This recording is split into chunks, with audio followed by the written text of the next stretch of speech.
Why is it so that today the need for good governance is being felt more than ever? Is there any common philosophy for good governance? I am in conversation with Professor Sundaravalli today for our upcoming on-campus program on Administrative Leadership and Good Governance. Hello ma'am. Hello Hirdam. It's a pleasure to have you here today with us. It's my pleasure as well. Ma'am, can you let us know something more about the program and its objectives? This program, we call it as Administrative Leadership and Good Governance. In this program, we are going to discuss in an organization, what are all the initiatives, what are all the activities which contribute towards the good governance of an organization, Right. to make the organization healthy, successful, progressive, forward thinking for all the stakeholders of that organization. So that is the fundamental core of this Correct. program. Yeah. Right. So ma'am, when you talk about the progressive attitude towards the good governance and how leadership matters today more than ever, will the program take a practical approach in identifying the pitfalls or what the system has today and currently talking about how to resolve it? Absolutely, absolutely. In fact, I'm glad that you're asking this question.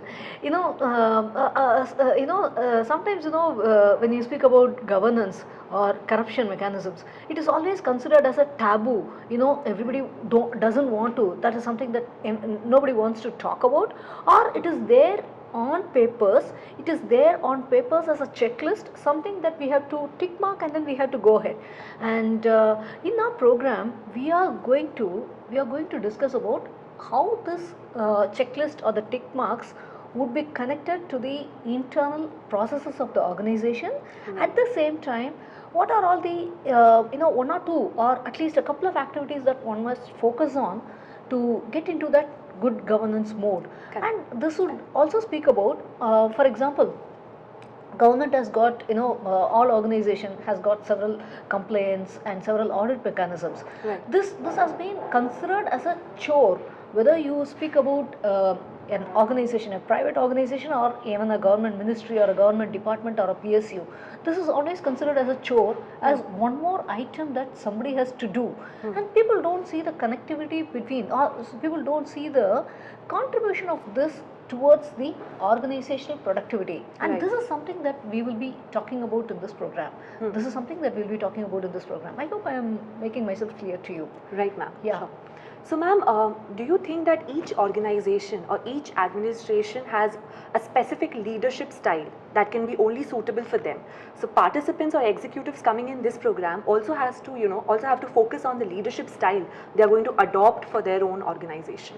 Yeah, that's again a good question. One thing that we believe in, leadership is only a part of the deal. A good governance or a very transparent and a very open organization should be devoid of personalities. Personalities shouldn't matter. A good leader is one, it is always quoted, a good leader is one. Even if he is absent, he or she is absent from the organization for one day or something like that, nobody would feel the need of it. We believe that leadership is an omnipotent Right. entity in that organization. You don't have to be physically present, but it has to be felt. So that is the kind of organizations that we are speaking about. A good organization should not be dependent on personalities. So it means if somebody is not a good person, will the organization suffer? No, that should not be the way it should be, right? So that is what we are speaking about. Right. How to make processes robust, how to make processes foolproof, so that the complaints mechanisms are maintained. At the same time, the organization's competitiveness is also maintained. So to some extent, you might have a question, are we speaking only about private organizations, for-profit organizations? No, we don't do that. These days, when you look at the new India, the emerging India, most of the government organizations, ministries, PSUs, MNCs, any of them, most of the PSUs, they think about working in a corporate kind of a culture. Right. How do we stay competitive? How do we stay globally competitive? There might be a government of India organization, a state government organization, anything. How do you stay competitively ahead? That is one question every bureaucrat or every ministry or every industry person that we are meeting with, that question is a pertinent question in any organizational leader. This question in this program, in some means we are trying to look at how we can address that part. Address that, yeah. Yeah. Yeah. So, ma'am, that was quite informative for our audiences. But what question keeps on coming to us for our program is who would be the right audience for this kind of a program? When you talk about administrative leadership and responsibilities and the process changes that it requires, who should attend this program? This program is typically meant for senior bureaucrats, senior vigilance officers, and organizational head to a large extent, and how they can design processes which are suited to their organization, their sector, number one. And second thing, we also try to look at how we are able to connect that governance initiatives to implementable activities. So that is again that we are doing. One of my recent work is in terms of I am exploring and I am reading a lot about balance scorecard. Okay. And blockchain. So there are some nice good cases in these regards. So I would like to include them in this program as well. So this is where I am trying to look at. So your past experience and your experience in teaching PGP as well absolutely contribute a lot in this program. So I some of my industry consulting experience with some of the government organizations, the program would be based on that. The program is designed on these things. Yeah. Thanks. So that was very informative, ma'am. Thank you for letting us know about the upcoming executive education program. Anything you would like to say our audiences for the on campus and the experience they are going to have in this program?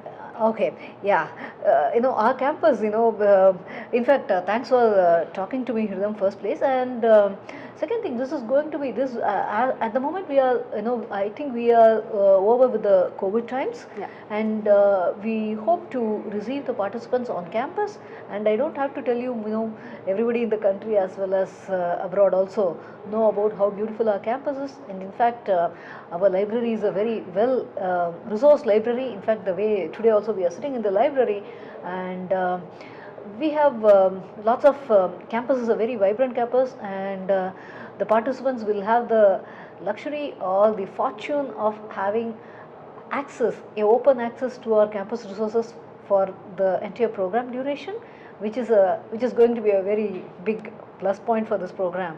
So that's what I'm looking at, and Hridam and myself and our team would be happy to receive you on campus. So that's what we are looking at. Thank you very much. Thanks a lot, Thank you, ma'am. Hridam. Thank you very much.